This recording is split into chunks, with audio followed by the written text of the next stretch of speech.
Bueno, hemos vuelto de la pausa, ¿cierto? Siempre tan necesaria la pausa en los programas de televisión. Tenemos nuestro primer invitado, ¿cierto? Como es habitual, siempre dos invitados durante el día. Tenemos a Robert Bison, ¿cierto? ¿Está bien dicho, no? Bison, sí, bien. Robert Bison, empresario magallánico, ¿cierto? De las comunicaciones, más bien de internet, tengo entendido, ¿cierto? Así que, bueno, bienvenido, gracias por la invitación a hablar de estos temas tan candentes. Sí, muchas gracias a ustedes por invitarme. No sé si fue buena idea, pero bueno. Bienvenido. Gracias. Y primero, antes de quizás de adentrarnos, digamos, a la temática del plebiscito del 2020, ¿cómo vives las vacaciones? ¿El verano? ¿Sales de la región? ¿Estás volviendo? ¿Tienes vacaciones en otra época del año? ¿Cómo vives? Bueno, normalmente me quedo en Punta Arenas en verano. Ahora estoy acá, mi señora escapa al campo y me deja solo, entonces tengo que ir a comer al restaurante, digamos. Claro. Pero en el mes de febrero nos vamos a arrancar unos días, vamos a ver unos hijos que viven fuera. Perfecto. Pero es una rareza, no lo habíamos hecho. ¿Sí? Primera vez. Sí. O sea, primera vez que salimos en esta época, digamos, que es la época más linda de Punta Arenas, uno puede disfrutar tanto el día. Las horas luz. Sí, pues tan larga claro. En cuanto a la luz del día. Bueno, Robert, este programa, ¿cierto? Se trata de rumbo a plebiscito, ¿cierto? Este es el tema central de fondo. Un tema que a la gente le interesa, uno ve las redes sociales, ¿cierto? Y está muy interesada y muy ávida de información y de opinión, ¿cierto? Sobre todo de opinión, porque mucha gente todavía no tiene decidido, no sabe qué está pasando o no entiende mucho. Entonces, la primera pregunta es, ¿cómo ves tú este tema de plebiscito?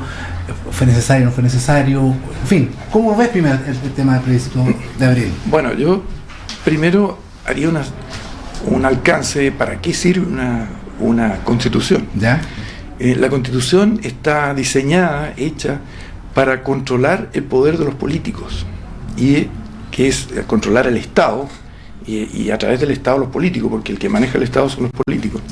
Entonces es muy importante esta herramienta porque nosotros, como personas naturales que somos, hemos delegado la necesidad de defensa en un ente que se llama Estado. El Estado nos tiene que defender y nosotros abandonamos la posibilidad de, por ejemplo, portar armas o libremente o defendernos en forma directa y se nos entregamos al Estado. Entonces el Estado es definido por Max Weber como el monopolio de la violencia.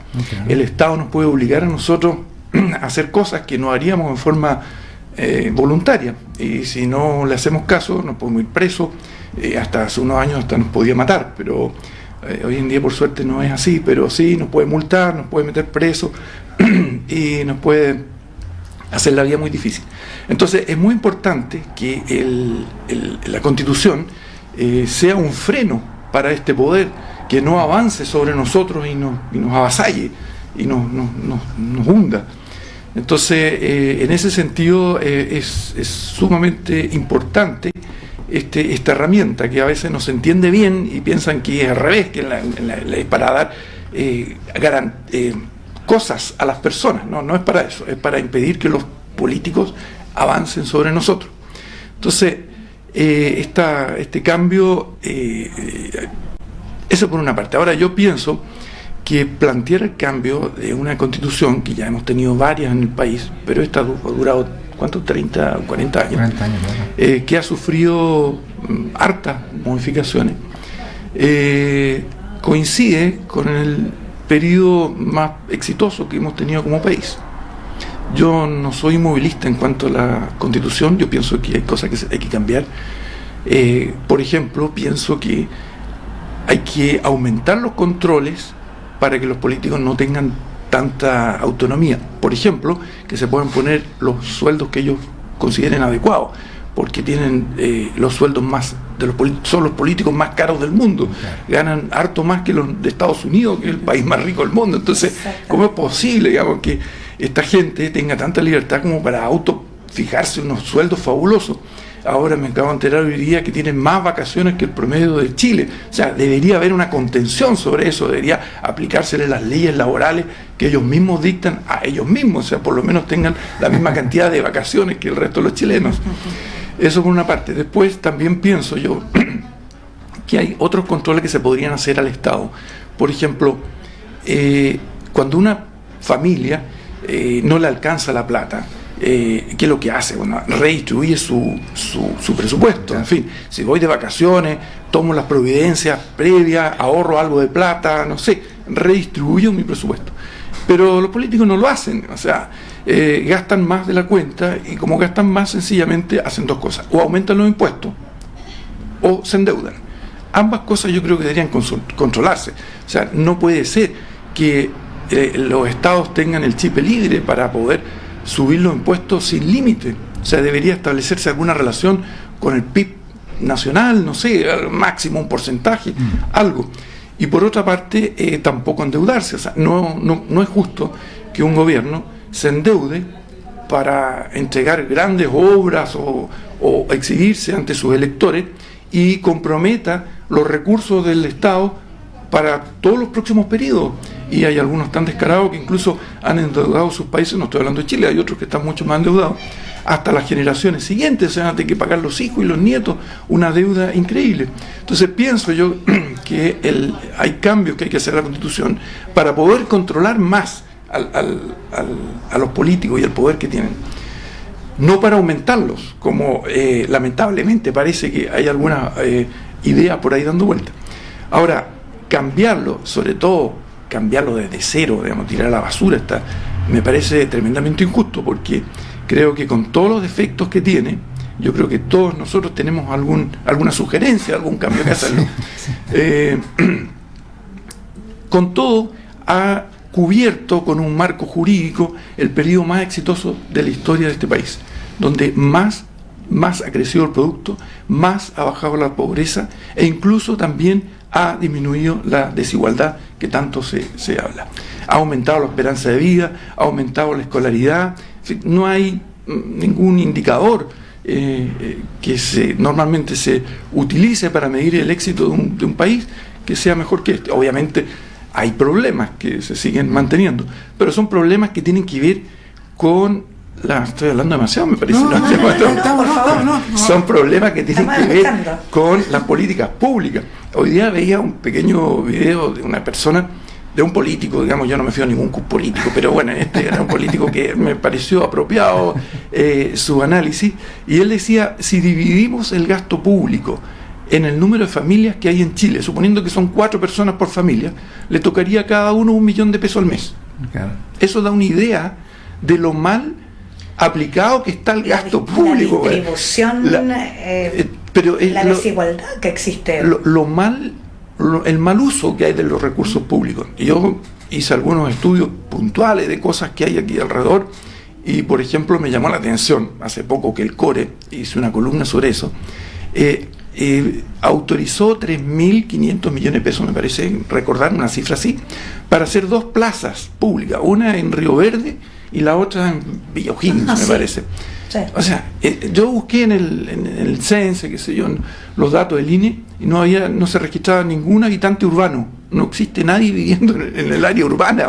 Entonces, electores parece que hay hartos, pero residentes en la radio urbana ninguno. Entonces están haciendo una plaza pública de miles de millones de pesos para que la use nadie. Entonces, ese tipo de cosas es que debería levantar un poco la atención de la opinión pública, y deberían castigar eso con al menos un voto de repudio, o qué sé yo, no sé, los políticos que promueven ese tipo de cosas, que son altamente irresponsables en mi vista, no deberían ser reelectos. Sí, no, ahora hay mucha gente que piensa que, para ser así, estamos en una crisis política de representación. No sé si tú piensas igual o no, y si piensas así, ¿cómo se sale de esta crisis? Si es que hay tal crisis, o a lo mejor piensas que no hay crisis, no sé. Bien difícil tu pregunta, claro, yo creo que todo el mundo claro. Yo pienso que esto, idea, antes que se le ha llamado estallido social, pienso que no es un estallido social, yo pienso que es un ataque subversivo. Se demuestra la forma en que esto estalló, digamos, la forma en que no hay un estallido social cuando salen gente a destruir las estaciones del metro así tan coordinadamente como se ha hecho. Aquí hay una mano atrás, digamos, que conduce esta subversión. Yo pienso que tiene que ver un poco con el nivel de permisividad que ha habido durante muchos años. Esto ya no es de un poco, es de larga data. Pienso yo que no hay una sensación de que algo pase. O sea, me permito violar los derechos de terceros y no tiene ninguna consecuencia. Me explico.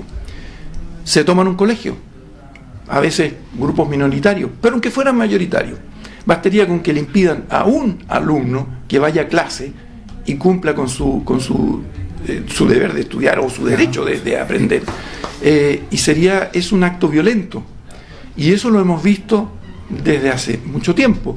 Tomas de colegios, tomas de universidades, barricadas ahora en las calles, esos son todos actos violentos que están afectando los proyectos de vida de otras personas que quieren estudiar, que quieren desplazarse libremente.